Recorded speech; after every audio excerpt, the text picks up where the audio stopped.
Bismillahirrahmanirrahim. Assalamualaikum warahmatullahi wabarakatuh. Saudara sekalian, kita akan melanjutkan materi dari potamologi tentang ruang lingkup dan proses sumber daya air permukaan yang dinamis dan tidak dinamis, serta kajian proses sumber daya air dalam Islam. Nah, ruang lingkupnya perairan di darat itu merupakan bentuk perairan yang terdapat di daratan. Jadi semua bentuk perairan yang ada di daratan. Nah, ini nantinya ilmu yang dipelajari dalam perairan tersebut disebut dengan hidrologi. Nah, pada dasarnya hidrologi itu dibagi menjadi beberapa cabang. Yang pertama adalah potamologi, yang kedua limnologi, ada geohidrologi, ada kriologi, ada hidrometeorologi. Nah, yang potamologi adalah cabang hidrologi yang mempelajari tentang air yang mengalir di permukaan tanah. Yang limnologi ini adalah cabang dari hidrologi yang mempelajari tentang air yang menggenang di permukaan tanah. Nah, ini tentang air yang mengalir, ya, potamologi. Kalau limnologi yang mengenang. Nah, yang akan kita pelajari adalah yang 1-2. Kemudian yang geohidrologi ini adalah cabang dari hidrologi, tetapi air yang ada di bawah permukaan tanah. Kriologi ini mempelajari tentang salju dan es. Hidrometeorologi yang merupakan jembatan antara meteorologi dengan hidrologi. Ruang lingkup kajian potamologi ini fokus pada air yang mengalir, ya. Kalau yang limno itu yang menggenang. Nah, ini yang dimerah-merahin, ya, tulisannya merah. Ada istilah lain di DAS, ya. Yang pertama adalah drainage basin. Kenapa drainage basin? Basin itu ledokan, drainage itu pengeringan. Berarti di sini Anda mengingatnya gampang. Wilayah yang berupa ledokan atau lembah yang merupakan hasil pengatusan dari air hujan yang jatuh pada wilayah tersebut. Nah, sebetulnya bendanya sama, tapi namanya berbeda. Ada istilah catchment area. Area wilayah, catchment menangkap. Menangkap apa? Jadi ini adalah wilayah yang menangkap air hujan. Nantinya dikeluarkan melalui tempat tertentu. Yang ketiga, water set. Set itu wilayah, water air. Jadi ini merupakan sistem air, ya, hujan dan input serta proses pada lahan tertentu selanjutnya dikeluarkan melalui outlet tunggal. Kenapa ini beda-beda? Jadi tergantung dari fokus perhatian kita atau analisis kita. Kalau kita berbicara mengenai lembah dan pengatusan, maka kita menggunakan istilah drainage. Tapi kalau kita membicarakan mengenai kuantitas wilayah yang berkaitan dengan penangkapan air, maka kita bicara mengenai catchment area. Kalau kita berbicara mengenai sistem air dalam suatu wilayah, nah itu kita berbicara mengenai water set, gitu ya. Nah, konsep penting dalam kajian air permukaan itu ada beberapa konsep, yaitu diantaranya adalah depression storage, surface detention, gitu ya. Surface detention, kemudian overland flow, surface storage, surface detention, overland flow, surface storage, dan subsurface runoff. Ya, ini ya, depression storage itu yang simpanan air pada wilayah yang ada depression. Kemudian kalau surface detention itu genangan yang ada di permukaan gitu ya. Overland flow itu yang mengalir, ini yang mengalir. Surface storage itu yang tersimpan di permukaan lahan, subsurface itu yang ada di bawahnya. Nah, ini adalah penjelasannya ya. Depression itu tadi tersimpan di ini, kata kuncinya adalah cekungan yang kecil. Kemudian surface detention ini di permukaan tanah, jadi air hujan yang ada di permukaan tanah atau dilegokan tanah sesaat sebelum mengalir. Jadi itu dia genang, terjadinya gaya antar molekul air dan dengan air, ya, molekul tanah dengan air dan molekul tanah dengan air. Jadi molekul dengan molekul air dengan molekul air, molekul tanah dengan air, ya, terjadi gaya kohesi dan adhesi. Kemudian ada gaya gravitasi,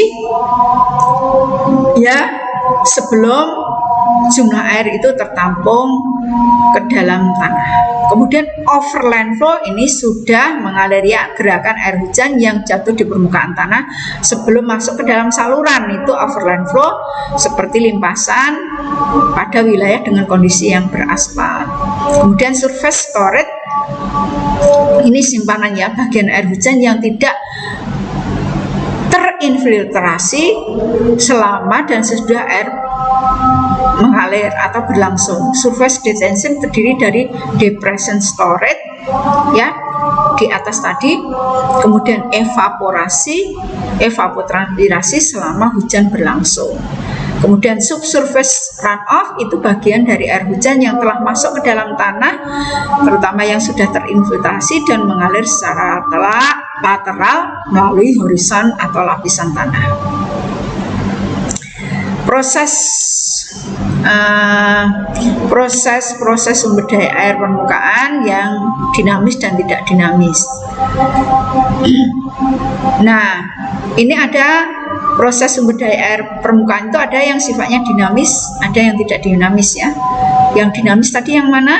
Yang masuk ke dalam jaringan sungai. Yang tidak dinamis adalah contohnya yang ada di danau. Nah, proses hidrologi antara lain ada evaporasi, ya. Ada evaporasi. Ini penguapan dari tubuh-tubuh air, laut, danau, sungai karena pemanasan sinar matahari, ya. Kemudian kondensasi ini sebaliknya. Jadi menampakkan perubahan wujud, ya, dari uap air menjadi titik-titik air yang ada di atmosfer. Nah, terbentuk awan. Tadi kita udah singgung. Infiltrasi itu yang mana tadi? Yang meresap ke dalam tanah, pori tanah bagian atas, ya. Kemudian limpasan runoff, bagian dari curah hujan dalam sungai yang bergerak karena gaya gravitasi yang berada di permukaan tanah, yang ada di subsurface tadi, ya. Dari infiltrasi itu ada di subsurface dan dari air tanah. Nah, limpasan itu ada 3, atau runoff itu ada 3 komponen: permukaan, subsurface, dan air tanah atau groundwater. Debit, ukuran dari banyaknya volume yang mampu melewati suatu tempat ataupun yang ditampung di dalam suatu tempat per satuan waktu. Nah, ini proses hidrologi yang dinamis dan yang non dinamis. Yang mana yang non dinamis? Ada nggak ini gambarnya? Ada nggak gambarnya? Nah, kalau yang bergerak ini dinamis, ya. Yang bergerak dinamis. Nah, ini gambar yang ini mata air. Nah, ini kalau ada danau di sini, kalau ada danau itu yang non dinamis. Yang ini yang digambarkan adalah yang dinamis. Nah, pandangan Islam terkait dengan sumber daya air ini sangat besar, ya, bisa didapati dari berbagai tempat. Air ini kita akan bicara mengenai pandangan Islam yang terkait dengan sumber daya air. Sangat besar dan bisa didapat di berbagai tempat di belahan bumi. Nah, ini keberadaannya sangat diperhatikan oleh manusia karena besar sekali manfaatnya, terutama untuk kehidupan ya. Nah, terlebih air itu adalah pemberian dari Allah Subhanahu wa Ta'ala bagi makhluk yang ada di bumi. Nah, ini tercantum makhluk di bumi, ada manusia, ada hewan, dan ada tumbuhan. Nah, ini tertulis di dalam Quran surat An-Nahl ya 10. Jadi begitu pentingnya air bagi kehidupan sehingga Allah menyebutkan bahwa air dan yang berhubungan dengannya secara berulang-ulang dalam Al-Quran. Kata air atau ma disebut 63 kali, sungai-sungai, nahar dan an-nahar disebut 54 kali, dan air minum syariba disebut 39 kali. Jadi betapa pentingnya bagi kehidupan air itu disebut berkali-kali atau berulang-ulang di dalam Al-Quran. Anda bisa melihat planet-planet yang tidak ada airnya atau potensi airnya kurang, maka tidak ada makhluk hidup yang berdiam di dalamnya. Hanya bumi yang ada airnya, makhluk hidup bisa berkembang biak.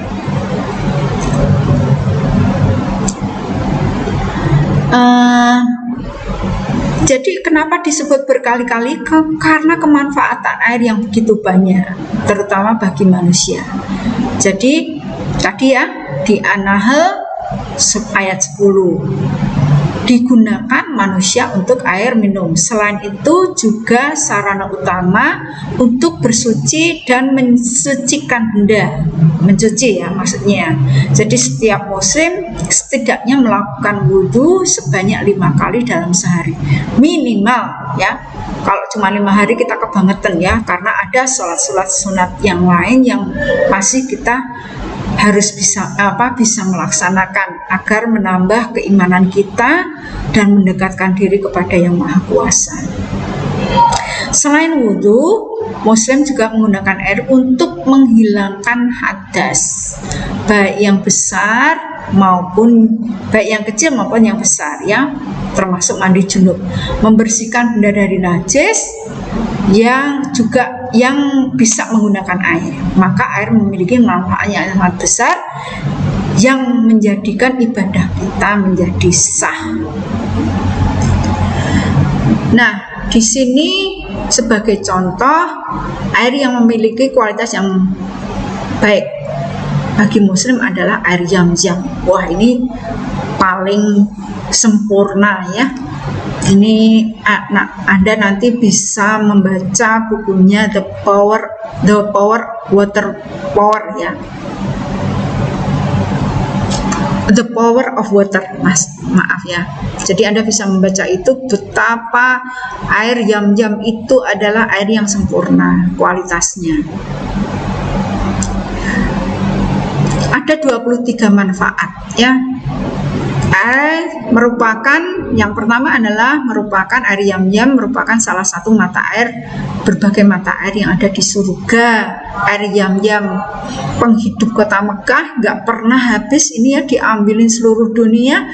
Air Zam-Zam air yang terbaik kualitasnya, nikmatnya terbesar dan memiliki manfaat yang nyata bagi Baitul Haram ya, di masjid ya, untuk haji umroh. Air Zam-Zam air yang muncul melalui perantara malaikat Jibril.